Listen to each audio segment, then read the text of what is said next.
অর্থনৈতিক টালমাটাল পরিস্থিতিতে ভরসার নাম হয়ে উঠছে বিটকয়েন। বিশ্বজুড়ে ভূ রাজনৈতিক উত্তেজনা আর অর্থনৈতিক অনিশ্চয়তার মধ্যেও বিটকয়েন নতুন করে আশার আলো দেখাচ্ছে। একসময় যাকে অনেকে চরম ঝুঁকিপূর্ণ ডিজিটাল মুদ্রা হিসেবে ভাবতেন, সেটাই এখন অনেক বিনিয়োগকারীর কাছে ভবিষ্যৎমুখী ও স্থিতিশীল সম্পদের রূপ নিচ্ছে।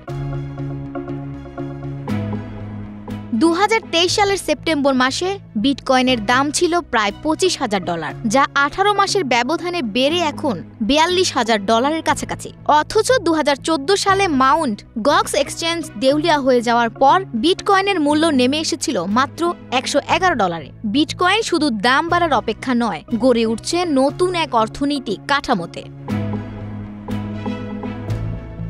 বিশ্লেষকদের মতে এখন বিটকয়েনকে শুধু লাভের জন্য রাখা হচ্ছে না, বরং এর চারপাশে তৈরি হচ্ছে নতুন ধরনের অর্থনৈতিক অবকাঠামো, যা ঋণ নেওয়া, সম্পদ সংরক্ষণ ও আয় বৃদ্ধির নতুন দরজা খুলে দিচ্ছে। ঋণের জন্য জামানত হিসেবে বিটকয়েন ব্যবহৃত হয়।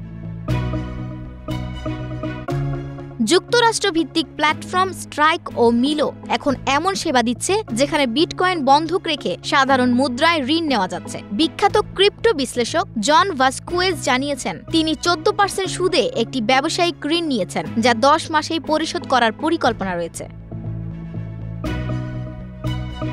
মার্কেট ডিসরাপ্টার এর প্রতিষ্ঠাতা মার্ক মোস বলেছেন, তিনি বিটকয়েনের উপর ভিত্তি করে 5 বছরের একটি অবসর পরিকল্পনা তৈরি করেছেন। বিটকয়েন বিক্রি না করে তা বন্ধক রেখে ঋণ নিলে আয় হয়, কিন্তু কর দিতে হয় না। এটাই তার মূল যুক্তি।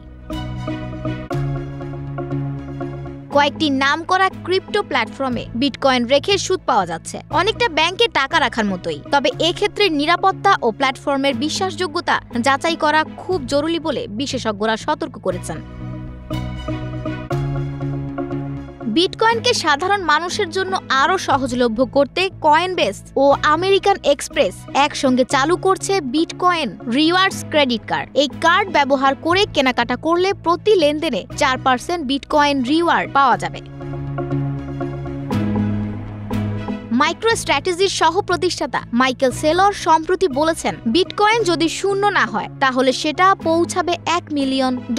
তার মতে বিটকয়েন দুষ্প্রাপ্য, পরিবর্তন করা যায় না এবং মুদ্রাস্ফীতির বিরুদ্ধে প্রতিরোধ গড়ে তোলে। একসময়ের অবহেলিত এই ডিজিটাল মুদ্রাটি এখন ধীরে ধীরে জায়গা করে নিচ্ছে মূলধারার অর্থনীতিতে। ব্যক্তি, কোম্পানি, এমনকি কিছু সরকারও বিটকয়েনকে নিজেদের ব্যালেন্স শিটে রাখছে। বিটকয়েনের জগতে এখনো অনেক কিছু জানার বাকি, তবে এখন এটি আর শুধুই ভবিষ্যতের কথা নয়, এটি এখনকার বাস্তবতা। আফসানা ভুইয়া, প্রবাস খবর।